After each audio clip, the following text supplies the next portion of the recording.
Today on Investigate TV Plus, a critical source of power in an emergency comes with a potentially deadly threat. You know, you could wipe out generations in one quick breath. They call it the silent killer, and it really is. We had no idea. Close calls with carbon monoxide poisoning put a spotlight on generator safety and prompt new federal guidance. It's one of the hazards that we're becoming a lot more aware of. Why experts say the recommended changes could save a life, plus the steps they say you should take to help protect your family. Then the roar of souped-up cars can disrupt peaceful moments. Why do you need your car to be so loud? Do you not care about your neighbors? We'll break down the modifications drivers are making to vehicles and what police say they can actually do about it. And from bullied to bold. They were nervous, they were timid, they were scared, and they get on the mats, they try it, and then they fall in love with the sport, and they want to come back and coach and give back because it changed their lives. How martial arts is transforming young lives by teaching them victory isn't just earned on the mat, it's who they become when they step off. In-depth stories that inform and inspire. You're watching Investigate TV Plus. Hurricanes, ice storms, wildfires, those are just a few types of natural disasters that can wreak havoc on our power grid, and sometimes outages last for days. I'm Tisha Powell. And I'm Lee Zurich. In an emergency, power matters. Experts say generators can provide a critical backup energy supply to keep essentials running, such as a refrigerator or medical equipment. But if they're not used properly, there could be deadly consequences. The Environmental Protection Agency reports each year hundreds of people die and thousands more get sick from the gas that generators produce, carbon monoxide. It can quickly build up and linger for hours, and because it's impossible to see or smell, CO can kill you before you even know it's in your home. In June of 2025, the federal government issued a safety warning saying if you own a stationary generator, it needs to be at least 25 feet from your home. The urgent recommendation follows a years-long study into carbon monoxide poisoning in southeast Louisiana. Reporter Meg Gatto takes an in-depth look at the results and how a change in guidelines could help save lives. For the first time, we're learning the full scope of a deadly threat from stationary generators in southeast Louisiana. A new federal report says carbon monoxide seeped into 105 homes in the days after Hurricane Ida in 2021, when much of the region was without power. We almost lost our entire immediate family, and we didn't even know it could happen. The Consumer Product Safety Commission, or CPSC, studied the carbon monoxide issue for 4 years. It says the gas caused more than a dozen people to get sick after Ida. The report found people in 12 of the 105 homes experienced symptoms of carbon monoxide poisoning. In one of those homes, 9 people inside got sick. You know, you could wipe out generations in one quick breath. They call it the silent killer, and it really is. We had no idea. Lynn Moore and her daughter Michelle were in one of the homes where carbon monoxide from a stationary generator got inside. And about 2:30 Wednesday morning, the carbon monoxide detector just starts screaming, "Carbon monoxide detected." The Consumer Product Safety Commission's new 32-page report, compiled with data obtained from Southeast Louisiana fire departments, says addressing the carbon monoxide generator problem is urgently needed. It recommends people move their generators at least 25 feet from their homes, so carbon monoxide can't get inside via windows or soffits. The report even includes photos of homes and the placement of generators, showing exactly how the gas, known as the silent killer, got inside. They looked into it, and thankfully they did. And they came out with some good information and figuring that there was a problem that was happening in Louisiana, and one that could probably happen across the country. The Louisiana State Fire Marshal's office helped bring the issue to the attention of the federal agency. We were receiving reports of carbon monoxide detectors going off and people becoming ill, and so we realized there was an issue, and so we looked into it, and then we reported that to the Consumer Product Safety Commission and let them know that we believe there was an issue here. According to the report, CPSC investigators also saw our Combating Carbon stories on the problem. You can see they're named here in the report.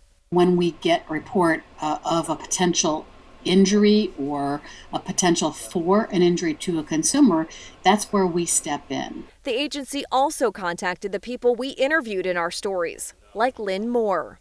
I asked them point blank, like, what are you going to do about this? We've had bills passed, we've had codes passed, we've had news releases, attorneys, what are you going to do? And she said, we are the federal government. We can make changes. Currently, the National Fire Protection Association, or NFPA, recommends stationary generators be installed 5 feet from a home. These are voluntary codes, but many municipalities, including Jefferson and St. Tammany parishes, use them as guidance for their own requirements. But in light of the CPSC report and what happened in Southeast Louisiana after Ida, that 5-foot distance may soon change. They are in the process of looking at the CPSC recommendations. NFPA engineer Val Ziavras says a technical committee made up of outside experts is debating if the 5-foot code should change and call for generators to be moved further away from homes. It's one of the hazards that we're becoming a lot more aware of. Ken Pastrick with the State Fire Marshal's Office thinks cities across the country are closely looking at this CPSC report. It's something I know that's probably circulating around the country. Folks are looking at and considering it. Any place where you've got power outages, that's something that needs to be looked at. In addition to moving generators 25 feet from homes, the CPSC report also suggests generators be made with engines that have substantially reduced carbon monoxide emission rates. The report says it should never be assumed that carbon monoxide from a stationary generator cannot infiltrate the home. A warning that some in Southeast Louisiana say they now heed because of their first-hand knowledge with the silent killer. We could have all died from something that we didn't even realize could happen. The Louisiana State Fire Marshal's Office says it's imperative to have working carbon monoxide detectors in your home, especially if you have a stationary generator. In fact, our investigation helped change state law requiring that every home bought or sold in Louisiana has one. Our stories and the law change were also mentioned in the Consumer Product Safety Commission report. In New Orleans, I'm Meg Gatto. The National Fire Protection Association says its recommendations could take more than a year to be finalized. Then it's up to each municipality across the country to decide if it wants to adopt the changes.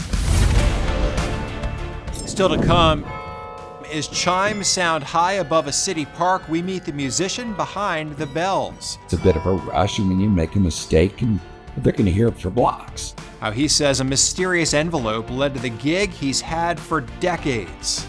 But first, Very annoying. Top of the list, because it's so unnecessary. we get insight into a possible solution some cities are using to catch ear-splitting engines. You can watch Investigate TV Plus anytime online. Just subscribe to our YouTube channel at Investigate TV. You can catch stories and full episodes.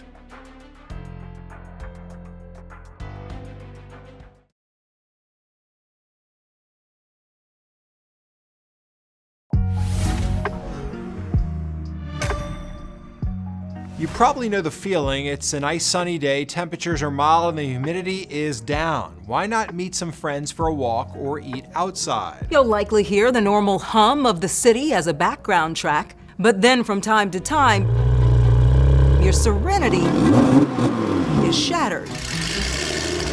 The roar of unmuffled motors and backfiring tailpipes can cause headaches for a community. But is there anything police can do about it? Reporter Jamie Bull is in Charlotte, North Carolina with an in-depth look at how drivers can make the noisy modifications to their cars and whether or not it's legal. Lunchtime in the Carolinas. It's a gorgeous day. It has a lot of people looking for a table outside. We are just connecting, catching up with my girlfriend. People like Tina Angers and Katie Wright. Well, in Matthews, in particular, it's pretty idyllic and it's pretty wonderful unless somebody comes by revving their engine and just completely interrupting the mood and the moment. You know the sound. 10 out of 10 annoying. Yeah, very annoying. Top of the list because it's It's so unnecessary. What goes through your head when you hear those kinds of things? The driver probably didn't get enough attention as a child. And it's not just happening in Matthews. You'll hear it just about everywhere. And Savina Dunn says, at all times. Very annoying, very disruptive, especially late at night when you're trying to get some sleep. Matthews police officer Tim Aycock gets the frustration. Do you get a lot of complaints about that from citizens? We do get a lot of complaints for motorcycles, vehicles, trucks, and that type of thing because it's an annoyance. How do you police this sort of thing? It's tough. Obviously, a lot of our stuff is complaint driven, so we try to, catch up to those individuals as quickly as we can and safely as we can. So a lot of times it just takes us and knowing from the public and, receiving those tips. But if it's a moving vehicle, it's different unless the officer can really be right there on top of that situation. So that's why we try to educate the people that have these systems that, first of all, it's not legal. The law in North Carolina is pretty simple. The statute covering noisy vehicles is just a few lines long. Your vehicle has to have a muffler or other exhaust system of the type installed at the time of manufacture. And it's unlawful to use a muffler cutout. So if I buy my car off the lot, it's obviously illegal at that point, right? Right. So what are people doing to them after that that's making them non-compliant? So they're taking it to demodification shops where they'll remove those pipes or catalytic converters or whatever it may be to make those sounds. And a lot of people want it to sound like a race car or some type of sports vehicle. And that's understandable for movies and television, but it's not legal or it's just not realistic. You also hear that backfiring sound. Is that something that they can modify and make that sound too? Yeah, it's something with the baffling within the catalytic converters and those types of things they can change, and then the muffler itself. So there's different things they can do throughout the exhaust system to make those modifications to make certain sounds that they're looking for. If you get caught, you might just get off with a fix-it ticket. But if you're not careful, you can cross over into violations of local noise ordinances. Those fines can start at $100 and work up to $1,000. How disruptive can that be, and why do you think it's important that this sort of thing is dealt with? It's very important to have that addressed and to educate people so they hopefully don't do it to begin with. But we have to hold them accountable if they do. Savina Dunn, like many, would just appreciate those revved up drivers thinking of others. Where are you going? Why do you need your car to be so loud? Do you not care about your neighbors? Experts say every state has its own metric for determining when a car is too loud. While enforcement for violations can be difficult, some cities have deployed noise cameras as a possible solution. The cameras detect when a noise from a car breaks a city's ordinance. It then records the license plate, and the city later issues a ticket. A city official in Knoxville, Tennessee says the system can actually determine the specific noise characteristics between a modified vehicle and a large city truck. And we'll say, hey, this is actually the kind of sound pattern, that is the kind of thing we're looking for, and it'll pick up, let's say, fire trucks, street sweepers. Those have a very specific sound characteristic, and say, hey, that's actually not the kind of violation that we're looking for. The city of Knoxville has been testing the tech for several years, and officials deemed the cameras necessary in the downtown area after a pilot program revealed how often the noise ordinance was being violated. New York City is also finding success with the tech. In 3 years, the city says it collected enough money from fines to recoup the entire cost of the camera program. Coming up, building confidence where there once was doubt. It's just a really positive place for the kids, and it really allows them to grow within themselves to do things that maybe they didn't think that they could do. How a martial arts program is helping young athletes find the strength to face tough challenges.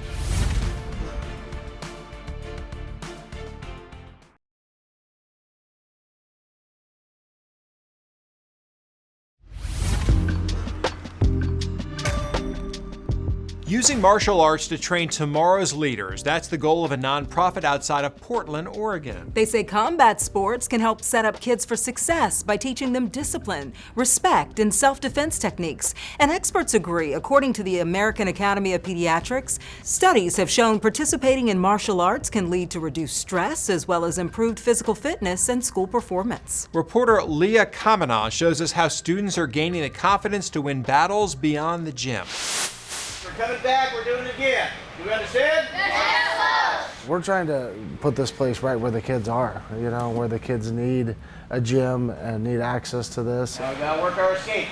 10-year-old Jervy Womplu has been coming to Team Quest for 4.5 years now. It's a nice gym. Everybody here is friendly, and then you're going to get a lot of burpees. Connected to the gym through his school, Now I gotta clear this bottom hook. Womplu says training here has made a big difference in his life. At first I was getting bullied, and then I got into fights. I started getting bad grades. I'm not getting into fights no more. I'm not getting suspended. Come on, 1, 2, 1, 2. While it may sound unorthodox, Father's Heart Sports believes combat sports can give kids self-confidence, develop better emotional control, and focus. Ellis. Slide down. Slide down. He's had growth in so many areas. His confidence mostly. Betty Lynn's son, Ellis, has been attending Team Quest for 3 years. It's just a really positive place for the kids, and it really allows them to grow within themselves to do things that maybe they didn't think that they could do. Emilio, nice power, buddy.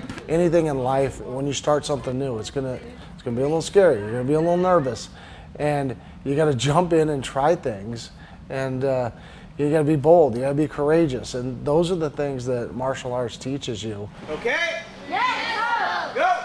Coach Matt knows firsthand how martial arts can transform one's life. Originally from outside of Oregon City, Linlin picked up wrestling in high school and took it all the way to the 2000 Olympics, bringing home a silver medal. He then went on to become a professional MMA fighter and coach of the 2016 and 2020 U.S. Olympic wrestling teams. All the way up, keep that hand out. My favorite thing about seeing that is seeing these guys that came in here, they were nervous, they were timid, they were scared, and they get on the mats, they try it, and then they fall in love with the sport. And they stick here for, a decade or so, and then all of a sudden they're adults and they want to come back and coach and give back because it changed their lives. Those like Carl C.J. Orchard. He started training at Team Quest when he was 5. Now, more than a decade later, he's helping train the next generation. I like watching the kids go through, again, what I had to, and being the coach and helping them push through what they have to. Make sure that jab's nice and long. Much like his coaches did for him. Having a program like this is important because it gets kids off the street and away from other stuff. Like, outside, we're not exactly located in the best area in Portland. So it gets kids off of those streets and out of the gangs and other stuff going on and into a disciplined area where they can learn from their actions. The head coach says he's proud they've never had to turn a kid away because they could not afford the equipment to join. What a great program. Yeah, it seems like it helps them with their defensive skills and their self-confidence. Yeah, sports does that in general for a lot of people. Yeah. A lot of kids, young kids. Keeps them off the street too. I think I need a heavy bag at home. You need a heavy bag? So I can take out some rage. Hey, just don't take it out on me and I'm good with that, okay? Not. Yes. Yeah. Whew. Watch out for this one. Well, up next, we get a behind-the-scenes look at a rare musical instrument inspiring park-goers who might not even know it's there. I didn't know someone was actually doing that. No, I didn't either. I thought it was recorded.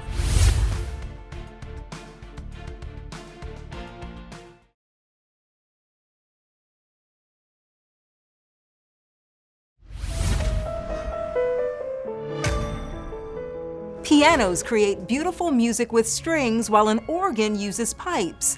But have you ever heard of a carillon? Its tune is produced by bells hung high in a tower. Reporter Deborah Alfarone shows us how the instrument works and introduces us to a musician using its sound to inspire harmony in a city.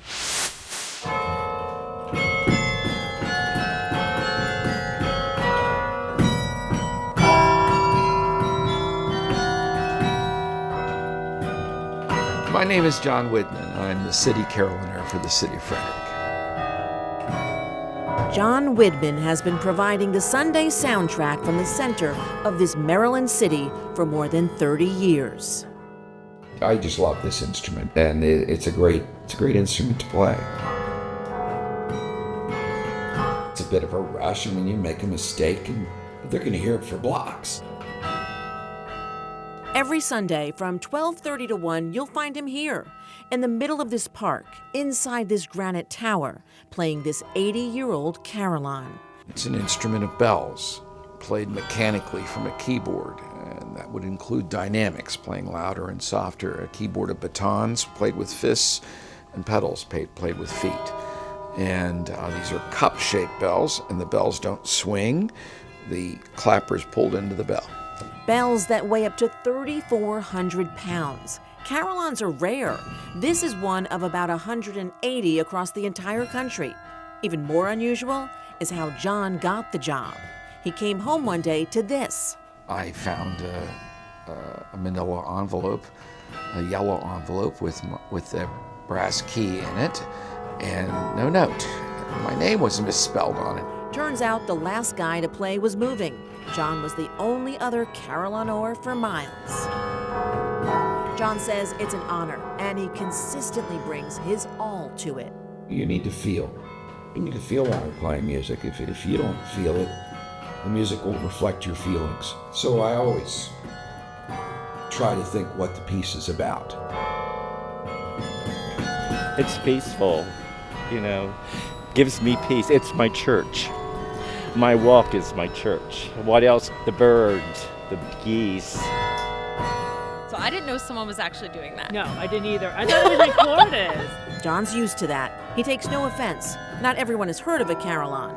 After John retired as a public school teacher, he moved to Belgium to study the instrument and earned his diploma at the Royal Carillon School. With that kind of degree, you might think John prefers the classics. But listen closely, and you might hear a surprise. All right, may the force be with you, John Williams, Star Wars. May the force be with you, John. In addition to Sundays, John also plays on major holidays. But when he wants to take a vacation, he has to find his own replacement. Luckily, he says he knows a few musicians who can help out. And that's it for us on Investigate TV Plus. I'm Lee Zurich. And I'm Tisha Powell. Thanks for watching. On the next Investigate TV Plus, lithium-ion batteries charge faster and store more energy, but a sudden release of all that power can pose a threat to lives and property. If you notice a battery smoking, get out. You're past the point of being able to do anything about it at that point. We take an in-depth look at the potential dangers and provide solutions to prevent an explosion and fire.